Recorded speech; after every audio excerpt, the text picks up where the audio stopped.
Patrick Christie's here with Westminster. I'm here with Daniel Kowczynski, who's here to talk to us today about a few present topics. The EU withdrawal bill is obviously going on late into the night today, and so what do you make of Jeremy Corbyn telling his MPs to vote it down?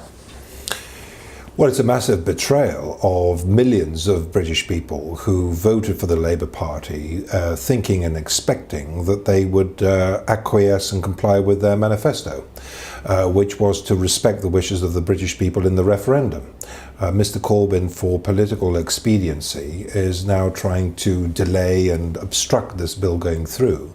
But the chaos and mayhem that would ensue if this bill wasn't voted for would be very significant and detrimental for the United Kingdom. So I'm very, very sad that on such an issue of huge national strategic importance to Britain, Mr. Corbyn is playing political games. And he's flip-flopped a bit, hasn't he, really? Because there was a time when he said, ruled out completely single market and customs union access, and then today he's left it very much on the table, which would obviously then mean free movement of people and things like that. I mean, this must be quite worrying for you, sat opposite him in the chamber there, not really knowing where he stands, I suppose. Well, Mr. Corbyn and his colleagues have had countless machinations of what Brexit means, and if you look at the various interviews that they've given and the various different replies and possibilities they've given, it doesn't stack up. You're either in the European Union or you're out of it. We are pulling out. It is going to be a clean Brexit, a proper Brexit, the sort of Brexit that the British people were expecting when they voted for it in unprecedented numbers last year. And that's why this bill is very important. But the actual negotiations are absolutely critical. Other countries have managed to negotiate trading agreements with the European Union. Norway has done it, Switzerland has done it, and so we must do it as well. But we must do it from the perspective of a clean Brexit. We had Caroline Flint came out today and said that she was going to defy the Labour whip and not vote against the bill. She said, basically to honour the result of the referendum.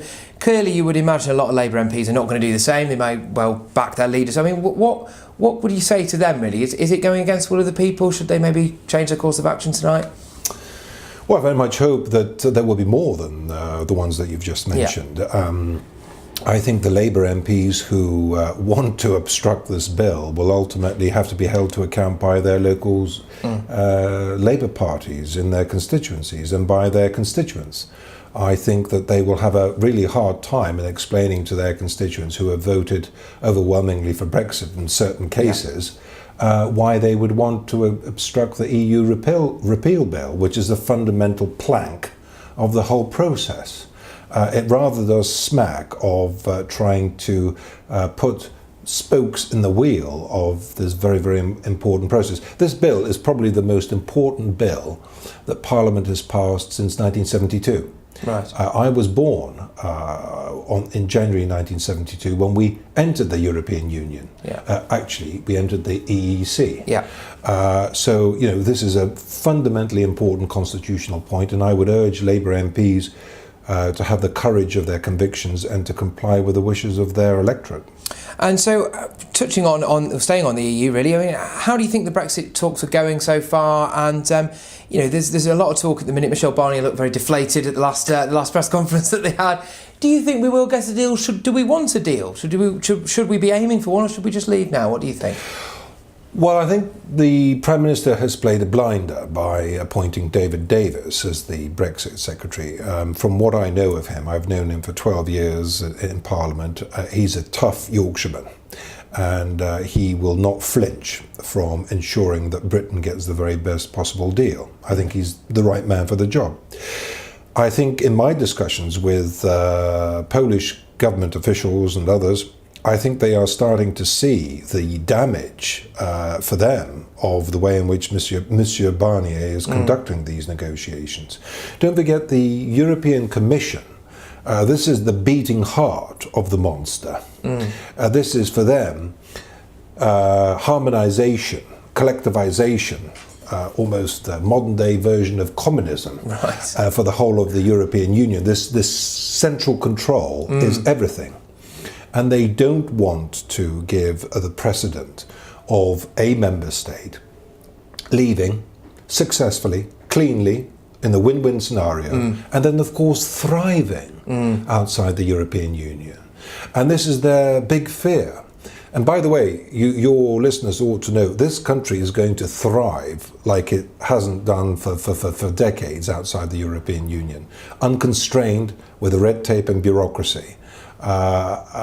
We will thrive in the international world. And so Barnier is trying to make life as difficult as possible. But what I want to say to you is that we shouldn't be frightened of pulling away without a deal and going to WTO terms.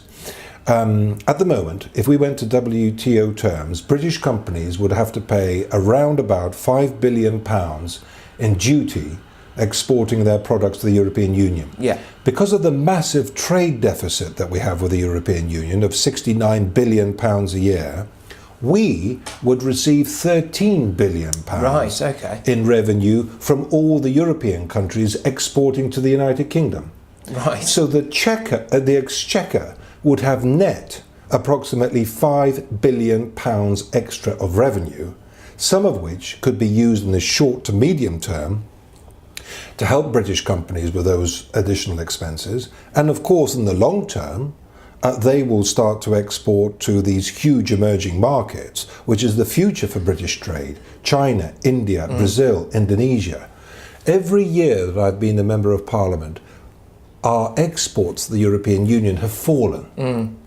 Every year as a percentage of our total exports overseas. Why? Because the European Union is getting smaller every year as a percentage of the global economy, and these other huge emerging economies are growing exponentially. So the future is not trading with the European Union.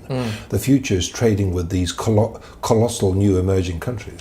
And I also want to ask you, you're an MP with a very strong Polish connection and a connection to that part of the world. So I'd like to tap into that a bit, really. I mean, what's your experience and your impression of how the Poles and how maybe a lot of Eastern Europe are viewing Europe, the European Union at the minute? Because there's been, various constraints. Some would regard it as kind of EU bullying some of these countries, especially with regards to border controls and things like that. But also, maybe is that an area Britain can tap into post-Brexit and help build the relations with those countries in that part of the world? Absolutely, and that's one of the most important questions you've posed already. The United Kingdom has to show real leadership with Central and Eastern European countries. The Visegrad Group, which is Poland, Czech Republic, Slovakia and Hungary, is emerging as a very cohesive, very important entity in Central and Eastern Europe. And these countries, what are they interested in? They're interested in, and not surprisingly, when we came out of the EPP-ED group, it was the Poles and the Czechs who joined us in forming the new right-of-centre non-federalist bloc in the European Parliament, not surprisingly. Cameron signed the agreement with Mr. Topolánek, the then Czech Prime Minister, and we negotiated with the Czechs and the Poles to form this new group. They are interested in two things: defence, not surprisingly, and trade. And we are, as a permanent member of the UN Security Council and as the largest military power in Europe, they look to Britain to help protect and safeguard their sovereignty from any imminent threat which may come. I'm very proud that 150 British soldiers have been sent to Poland, and I hope that that deployment is a prelude to a permanent NATO base in eastern Poland. And Britain has a huge role in. Britain has always safeguarded and maintained European security. It's always been a responsibility peculiar to the United Kingdom, given our size and importance in the continent. And the biggest threat to national security comes from German and French demands to usurp NATO's supremacy and create a single European army. That would be a disaster. The European Union does not have a pedigree for undertaking projects successfully, whether it's the euro, whether it's massive youth unemployment, whether it's the crisis in Greece. Absolutely. And to give them the responsibility of protecting Europe through a single European army would lead to great instability and a resurgence, I would say, of Russian aggression towards some of these states. So as we pull out, we have to work with these countries to make sure that German plans to have a single European army are thwarted. Our security and defense are anchored in the involvement of the Americans and Canadians. They have come to our defense in 2 world wars. Yeah. And we cannot have a defense mechanism which does not involve the Americans and the Canadians. And there are other countries that will never join the European Union. Turkey, Yeah. Norway, Iceland, and now the United Kingdom, all important members of NATO, but outside of the European Union. So I think we have to show great leadership to these countries about our commitment to them through defence and NATO. And just lastly, so countries like Poland, Hungary as well, you touched on, what is the kind of sentiment there towards the EU at the minute? It does seem like a lot of what we're getting is maybe a bit negative from these countries in terms of their opinion of Brussels at the moment. What do you think?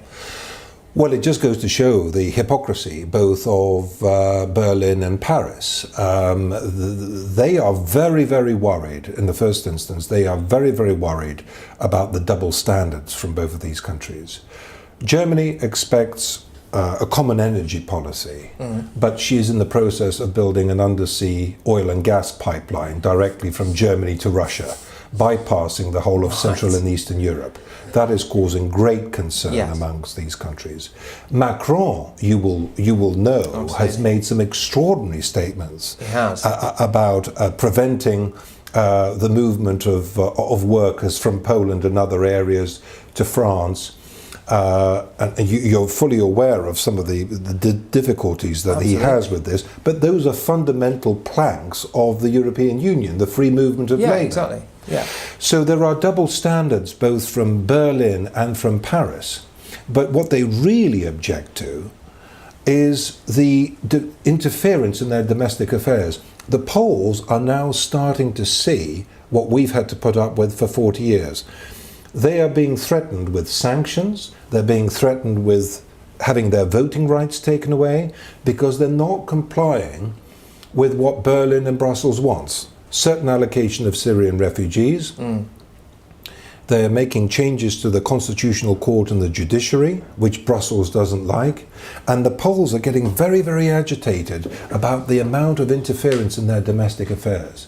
Don't forget, these Central and Eastern European countries had no freedom at all for 50 years, trapped behind the Iron Curtain. They are particularly sensitive to their sovereignty and the supremacy of their own parliaments. And during the course of your lifetime, and I will give you a bet now, Patrick, but during the course of your lifetime, we will not be the only country that pulls out of the European Union. Others will follow. To be the first to do something is always difficult. But you lay out a path for others, with breadcrumbs, for others to follow you. And as we show the world how successful life is outside the European Union for a European country, so others, when they see this continued interference in their domestic affairs, they will follow. I have every confidence in that. And I will end by saying this. Poland is a massive net recipient of EU funds. Yeah. I could take you to beautiful new motorways, bridges, ports, everything paid for with British taxpayers' money, European money. When we pull out, that's 20% of the budget gone overnight. And as these economies grow, and Poland's economy is at the moment is growing 4.3% per annum, they will become net contributors to the budget. And that is the moment when their politicians will start to realize that we're now spending our taxpayers' money on this project, which is inefficient and is still interfering in our domestic affairs. And that's when some of these countries will turn and they will realize. And what will happen is that there will be two Europes.